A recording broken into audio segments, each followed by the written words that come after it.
What if I told you the most powerful judge in America laughed right in the face of a congresswoman defending your right to vote? But what happened next didn't just silence the courtroom, it stunned the nation. This isn't just a legal showdown, it's the story of how one voice, armed with truth, turned a laugh into a national reckoning. Stay with me because you need to see how this ends. Dear friends, what you're about to hear is more than just a story. It's a glimpse into a world where quiet courage reshapes destinies and dignity outshines power. These are the voices often missed by the headlines, but not here. If this kind of storytelling moves you, if it stays with you long after the screen fades, we invite you to subscribe and ring the bell. And before we dive in, tell us where you're watching from. We read every word. Now let's begin. It started with a laugh, a sound that should have been harmless, almost forgettable. But in the marble echo chamber of the Supreme Court of the United States, that laugh hit like a slap. It came from none other than Chief Justice John Roberts, one of the most powerful legal minds in the country. The case was about voting rights, the stakes nothing less than the soul of American democracy. Jasmine Crockett, the 42-year-old congresswoman from Texas, stood at the podium, her voice calm, her notes organized. And as she began to outline her case, Roberts laughed, not loudly, not for long, but enough.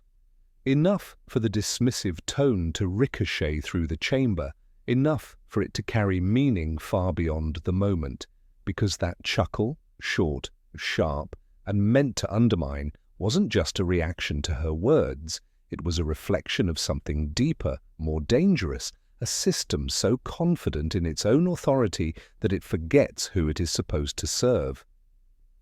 The gallery shifted in silence. Journalists exchanged wide-eyed glances. Even the justices who agreed with Roberts didn't follow suit. This wasn't decorum, this was disregard. But Jasmine didn't flinch. Her hand didn't tremble. She didn't look down. Instead, she paused, just long enough for the weight of what had happened to settle over the room. The kind of pause that draws breath, not just attention. Because Jasmine Crockett knew something the Chief Justice had underestimated, this moment wasn't just another legal argument, it was a reckoning. Cameras zoomed in, trying to capture her reaction. Reporters scribbled furiously, and across the country, millions watching live began to feel it. This wasn't just courtroom drama, this was a battle line being drawn in real time.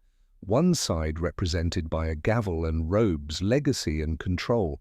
The other by a woman in a bold red blazer who had walked through the fire of injustice and emerged not to ask but to demand. What happened next would make headlines. It would be studied in classrooms, debated on news panels, quoted in speeches. But in that instant, right after Roberts's laugh and right before Jasmine opened her mouth again, the room held its breath. Because they all knew somehow, instinctively, that she wasn't about to back down. She was about to redefine the fight. Long before she stood beneath the shadow of the Supreme Court's marble columns, Jasmine Crockett had stood in far humbler places, places where democracy didn't come with gowns and gavels, but with closed doors, long lines, and impossible choices.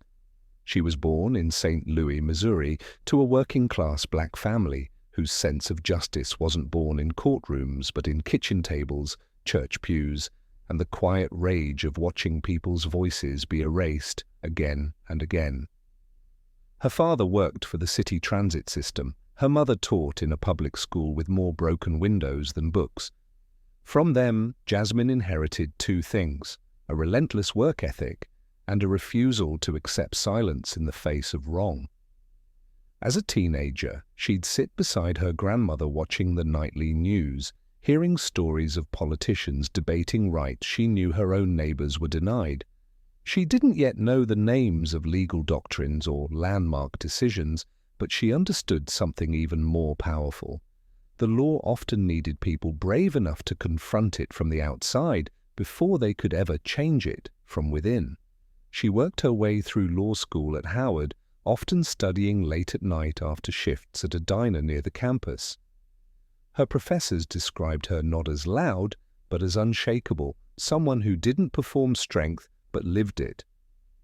After graduation, she returned to Texas and became a civil rights attorney, defending the disenfranchised, the ignored, the discarded. She walked into courtrooms where her clients were called numbers more often than names, and she fought like every verdict had the potential to rewrite a part of the system. By the time she ran for Congress, her community already knew her not as a politician, but as an advocate. Her campaign was simple: protect the vote, defend the vulnerable, and speak truth where power preferred silence. When she won, she became a rising voice in Washington, but even in the nation's capital, her tone never changed. She didn't bend to protocol, she didn't dilute her fire for the sake of decorum. So when Jasmine Crockett took the floor at the Supreme Court, it wasn't to impress, it was to protect. Behind her were not just documents, but decades. The voice that answered John Roberts' laugh didn't just belong to a congresswoman, it carried the weight of every overlooked voter, every closed polling station, every grandmother who stood in the rain just to cast a ballot. Jasmine wasn't just standing in court that day, she was standing for something far bigger. When Jasmine Crockett leaned slightly forward at the podium, the room once again hushed. Her voice was steady, but the undercurrent was unmistakable. This wasn't just rebuttal, it was a reckoning wrapped in research. "With respect, Chief Justice," she began, locking eyes with John Roberts. "What you just called emotional, I call documented." Behind her, her aide Elijah, a sharp legal strategist in his early 30s, scrolled through a tablet, lining up each piece of data with the precision of a surgeon. They had come prepared not just for debate, but for exposure. Jasmine knew that behind the policies and technicalities were people, real lives buried beneath legal language. She started in Georgia. "In Madison County," she said, holding up a printed chart, "black voters now travel, on average, 17 miles to reach a polling place. White voters, just over 4. That's not emotional. That's a logistical barrier built into a legal framework." The room didn't move. Even Justice Noah Harding, one of the most conservative voices on the bench, glanced toward the numbers.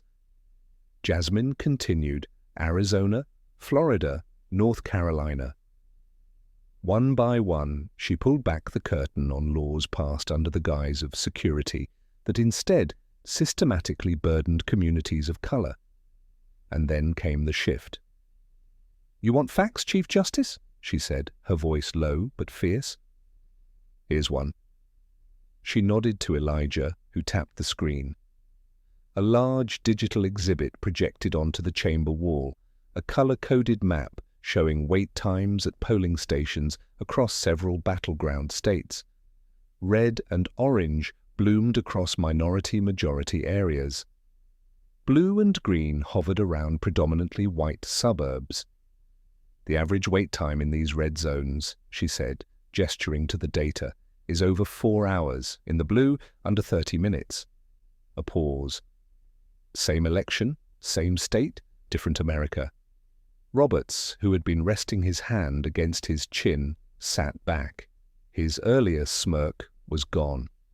Justice Karen Valdez, seated to his left, leaned in, visibly disturbed by the disparities. And then Jasmine dropped what would become the most viral moment of the hearing. An internal email exchange, acquired through a Freedom of Information Act request, appeared on screen. In it, an election official in Georgia wrote, "Consolidating these locations will cut turnout in District 12 by nearly 15%. That could flip the seat." No one laughed now. "This isn't about inefficiency," Jasmine said, her tone now stripped to its core. "It's about intent. Voter suppression isn't a relic of the past. It's happening now, wearing new clothes, hiding behind new words, but doing the same old damage." Her eyes met Roberts's again. "And now, Chief Justice, you've seen the evidence. So the only question left is, what will you do with it? For a courtroom so used to control, the shift was palpable. After Jasmine Crockett finished laying down the last piece of damning evidence, the weight of the moment changed everything. What began as a challenge met with smirks and laughter now settled into a solemn quiet. The justices, once stiff and leaning away, leaned forward. The gallery, previously divided in murmurs, fell into a silence so sharp it felt like tension pressed into stone. Chief Justice John Roberts no longer looked amused. The laugh that had echoed so confidently an hour earlier now lingered like a mistake. He rubbed his chin, stared at the data projected on the chamber wall, and blinked slowly, as if trying to revise what he had just seen with his own eyes. But there was no turning away, not anymore. Justice Karen Valdez, known for her moderate views and often cautious demeanor, broke the silence first. "Congresswoman Crockett," she said, voice soft but curious, "the evidence you've shown, does it suggest an intentional strategy rather than administrative oversight?" Her tone was not challenging, but engaged. Jasmine nodded respectfully. "That's exactly what it suggests, Your Honor, and I believe the documents support that conclusion beyond a shadow of doubt." Then came Justice Noah Harding, a staunch conservative known for his strict constitutionalism. For years he had ruled narrowly, often siding with state power, but even he couldn't ignore what had just been laid bare. "How would the court," he asked slowly, "craft a response that honors the Constitution without entangling itself in state election management?" It wasn't a dismissal, it was the beginning of a legal negotiation. Outside the courtroom, the world was changing too. On the courthouse steps in D.C., crowds gathered with phones raised, live streams buzzed with reactions. Pundits who expected Jasmine Crockett to be politically grandstanding were now analyzing her as a potential historic figure. A clip of her asking Roberts, "Is voter suppression amusing to you?" was already trending, stitched together with the moment his laughter faded and her evidence hit like thunder. Even networks that often criticized her couldn't deny what had unfolded. On cable news, a conservative legal analyst admitted, "Regardless of your politics, that was the most thorough dismantling of a court's assumptions I've seen in years." In Congress, whispers began that her floor presence would soon be as feared as her courtroom delivery. But inside that chamber, none of that mattered yet. What mattered was that Jasmine had done the improbable. She had turned a courtroom built on hierarchy and habit into a place where truth disrupted everything.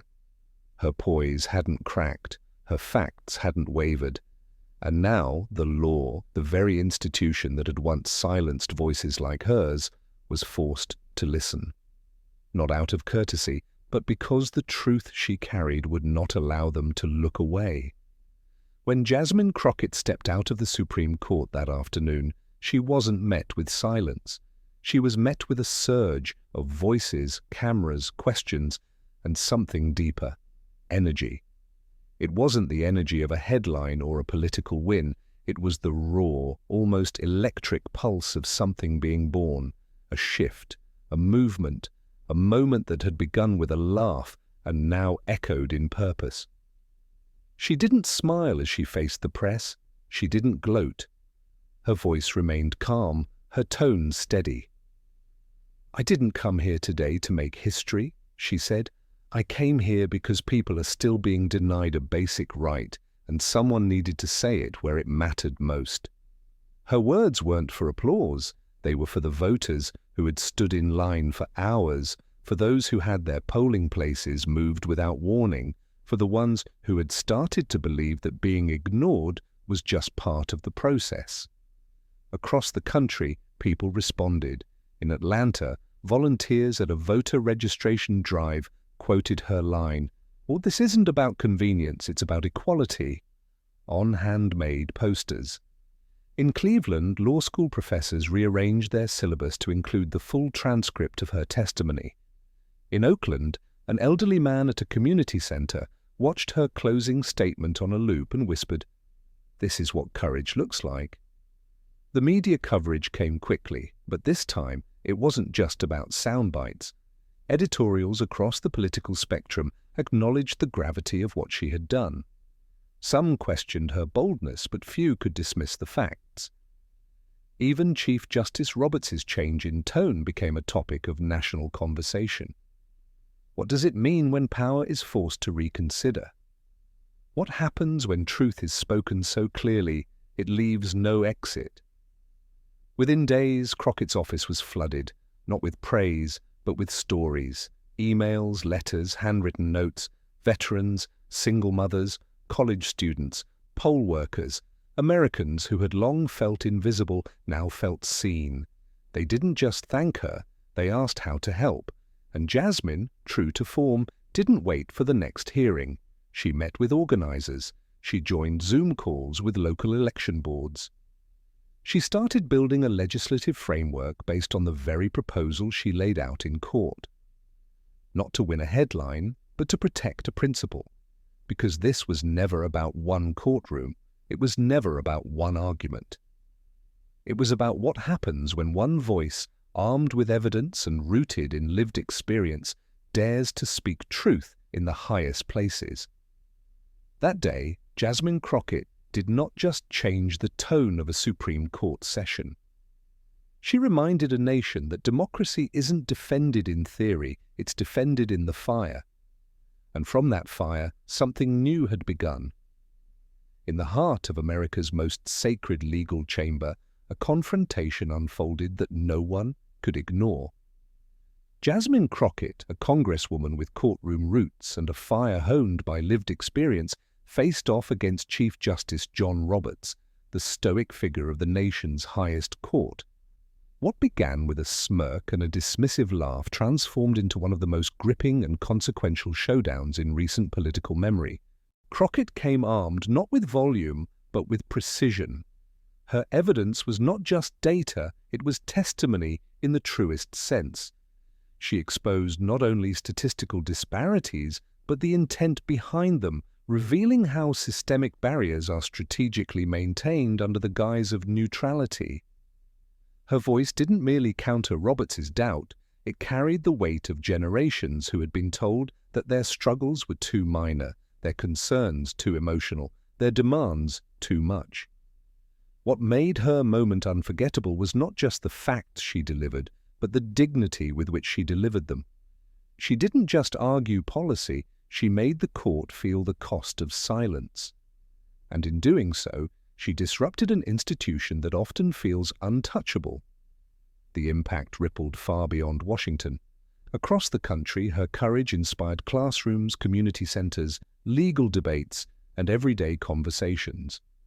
She reminded people that the Supreme Court, for all its robes and rituals, is still accountable to the people. And more than that, she proved that the sharpest form of resistance is clarity, the kind that refuses to bend under pressure or hide behind fear. So what's the lesson here? It's this. Truth is not always loud, but it is always disruptive. When spoken by someone who understands its cost, truth can transform even the most unshakable power structures. In a world flooded with noise and posturing, Jasmine Crockett showed that integrity, backed by preparation and a sense of purpose, can move even the most immovable institutions. And that's where you come in. You don't have to stand in the Supreme Court to make a difference. You just have to stand firm wherever you are, whether it's in your workplace, your community, or your voting booth. Speak the truth, back it with facts, and never let someone's laugh make you question your voice. Now let's see how closely you were paying attention. What pivotal moment turned the courtroom dynamic in Jasmine Crockett's favor? A, when she quoted a founding father on voting rights. B, when she revealed internal emails showing strategic voter suppression. Drop your answer in the comments, A or B. And let's see who caught the key turning point. We also want to hear from you. What did you think about Jasmine's strategy? Was it bold, overdue, inspiring, or all of the above? Share your thoughts in the comments so we can build a space for honest conversation. And if this story moved you, taught you something, or made you think differently about power and justice, subscribe to the channel and hit that notification bell. That's how we keep going and how we keep telling stories that truly matter.